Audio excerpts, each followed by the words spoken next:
नमस्कार विद्यार्थियों। हम कृष्ण भक्ति काव्यधारा के प्रमुख कवि रसखान के लिखे हुए सवैयों का क्रमबद्ध रूप से अध्ययन करते आ रहे हैं। इन्हीं सवैयों में आज हम इनके लिखे हुए दो सवैयों का अध्ययन करेंगे। पहले हम इसका पाठ करेंगे, इसके बाद इसकी व्याख्या समझने का प्रयास करेंगे।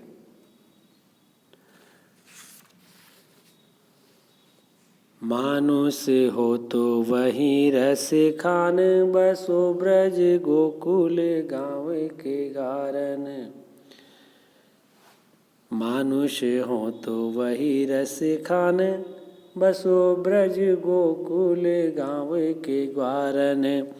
जो पशु हो तो कहा बस मेरो, चरो नित नंद की धेनु मजारन। पाहन हो तो वही गिरि को, जो धरियो कर छत्र पुरंदर धारन। जो खग हो तो बसेरो करो मिल, कालिंदी कूल कदम्ब की डारन।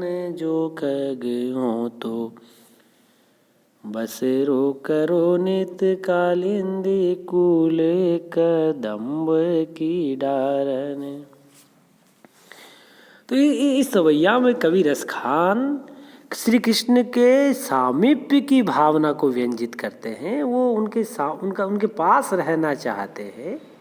इसीलिए कवि कहता है कि यदि मुझे फिर से मनुष्य जन्म लेने का मौका मिले, यदि मैं मनुष्य बनूं अगले जन्म में, तो मेरी इच्छा है कि बसो ब्रज गोकुल गांव के ग्वारन, कि मैं ब्रज क्षेत्र के गोकुल गांव के ग्वालों के बीच में मुझे रहने का मौका मिले, उनके साथ रहूं, ताकि कृष्ण के साथ मेरा सामीप्य हो, कृष्ण का सानिध्य मिले। तो एक भक्त जो है वो हमेशा अपने ईश्वर, अपने आराध्य के साथ रहना चाहता है और उसी प्रकार की अभिलाषा व्यक्त करता है। तो मूलतः रसखान जो है वो कृष्ण भक्त थे और कृष्ण भक्ति में डूबे हुए वे अपने आराध्य श्री कृष्ण का निरंतर सामीप्य चाहते हैं। तो इस सवैया में भी वो यही भावना व्यक्त करते हैं। अब आगे कवि लिखता है कि यदि मुझे इंसान का जन्म ना मिले और पशु भी अगर मुझे बनना पड़े, तो यदि हे ईश्वर, यदि मुझे पशु बनाओ तो इसमें मेरा कोई बस नहीं है, मेरा कोई वश नहीं है।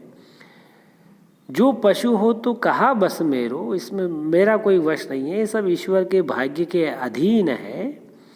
लेकिन यदि मुझे पशु भी बनाओ तो मुझे नंद बाबा की धेनुएं, नंद बाबा की गायों की गाय बनाना, गायों के बीच की गाय बनाना, पशु बनाना, ताकि जो है उनकी धेनुओं के बीच में, उनकी गायों के बीच में रह कर के मैं चरूं और मुझे कृष्ण का सामीप्य मिले।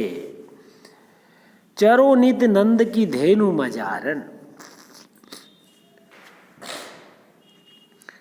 और आगे कवि लिखता है कि यदि मुझे पत्थर की योनि में भी जन्म लेना पड़े आगे आने वाले समय में, यदि पत्थर रूप में जन्म हो तो क्या होगा? क्या कहना चाहता है कवि कि पाहन हो तो वही गिरि को, यदि मुझे पत्थर बनाओ तो उसी पर्वत का बनाना, उसी गोवर्धन पर्वत का बनाना, जो दरियो कर छत्र पुरंदर धारण, जिसको छत्र के समान धारण कर लिया था उंगली पर कृष्ण ने, और पुरंदर यानी इंद्र के घमंड का नाश किया था। इसमें पूरी अंतरकथा मौजूद है कि किस प्रकार जो है गोकुल गांव के सभी लोग हर वर्ष इंद्र की पूजा करते थे और कृष्ण ने कहा कि आप जो है ये पहाड़ हमें बहुत सुरक्षा और समृद्धि देता है, तो पास के पहाड़ की पूजा करें। तो ये उनसे इंद्र से सहन नहीं हुआ और उन्होंने किस प्रकार वहाँ पर अतिवृष्टि की, और उस अतिवृष्टि और बाढ़ से बचने के लिए जब कृष्ण सारे गांव वालों को ले जाते हैं और उस पर ऐसा मिथक है, ऐसी बात कही और सुनी जाती हैं, जैसा कि वर्णन आता रहा है। कृष्ण उस पूरे पर्वत को अपनी उंगली पर उठा लेते हैं और सभी उसके आश्रय में आ जाते हैं। तो मुझे उस गोवर्धन पर्वत का पत्थर बनने का मौका मिले, ताकि मुझे जो है कृष्ण का सामीप्य प्राप्त हो पाए। और जो खग हों, और यदि मुझे पक्षी बनाओ प्रभु, तो बसेरो करो नित का और मिली कालिंदी कूल कदम्ब की डारन। कि मुझे पक्षी बनाओ तो उस जगह का बनाना, मैं वहाँ जा कर के बसेरा करूँ, वहाँ घोंसला बनाऊँ। कहाँ कि जहाँ कालिंदी नदी हो, यमुना नदी का किनारा हो, और कदम्ब वृक्ष की डालियों पर मैं बसेरा करूँ। ऐसा मुझे जन्म देना कि मैं पक्षी बनूं तो भी वहीं रहूं। तो ये लगातार विभिन्न जन्मों में अलग अलग जो योनियां होती है, उन योनियों में भक्त जो है जन्म लेना चाहता है, और ऐसी जगह जन्म लेना चाहता है जहाँ कृष्ण का संबंध रहा हो, और उस संबंध से कृष्ण का उससे निरंतर संपर्क और प्रेम बना रहे। ऐसी अभिलाषा यहाँ पर कविरस खान व्यक्त करते हैं। ब्रजभाषा का बड़ा सुंदर प्रयोग यहाँ पर इस सवैया छंद में हमें देखने को मिलता है। आइए आगे का सवैया हम पढ़ते हैं। इस सवैये में कृष्ण के प्रेम की प्राप्ति के लिए जो सब कुछ समर्पित कर देने की भावना है ना, वो भावना यहाँ पर इस सवैया में, आगे की सवैया में व्यक्त होती हैं।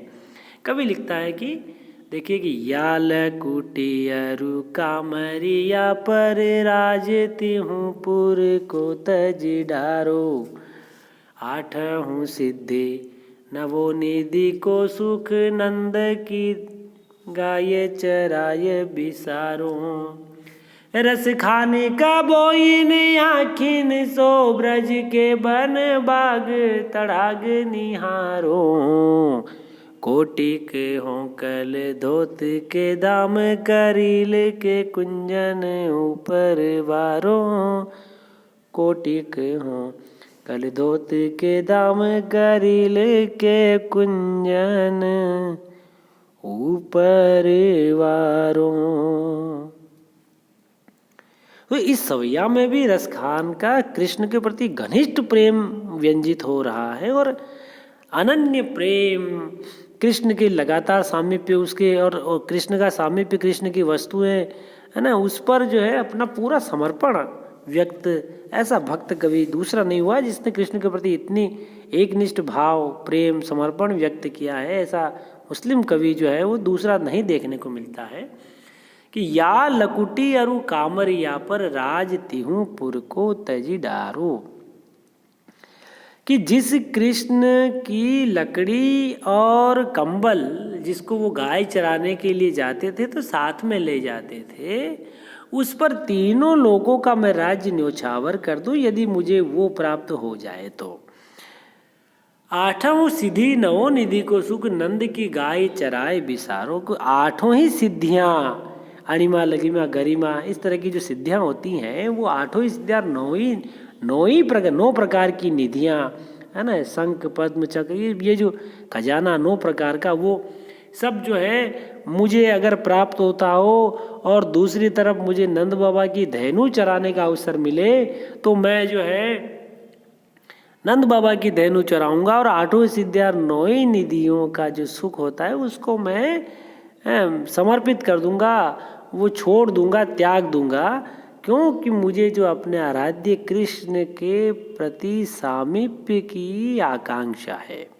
ऐसा रसखान यहाँ पर भाव व्यक्त करते हैं कि रसखान कबो इन आँखन सो ब्रज के बन बाग तड़ाग निहारो। मैं अपनी इन आँखों से कब जो है ब्रज क्षेत्र के वन, बगीचे, तालाब, उनको देखने का सौभाग्य मैं प्राप्त करूँगा। कोटिक हो कल धोत के धाम करील के कुंजन ऊपर वारो। और कृष्ण जहाँ पर करील के वृक्षों की कुंजों में, बगीचों में अपनी लीलाएं करते थे, ऐसे करील के कुंजों में मुझे कब सामीप्य मिलेगा। मैं करोड़ों सोने चांदी से बने हुए कल धोत के धाम, सोने चांदी के बने हुए जो महल है मैं न्योछावर कर दूं, मुझे नहीं चाहिए। मुझे तो करील के कुंजों की जो वो छटा है वो देखनी है, उनके बीच में रहना है, ताकि मैं मेरे प्रभु का सामीप्य, उनकी अनुभूति, उनका होना वहाँ पर महसूस कर सकूं। तो तात्पर्य यह है कि सर्वस्व समर्पण का जो भाव है एक भक्त का, वो यहाँ पर देखने को मिलता है। ब्रज भाषा का बहुत ही सुंदर प्रयोग इसी सवैया छंद में किया है।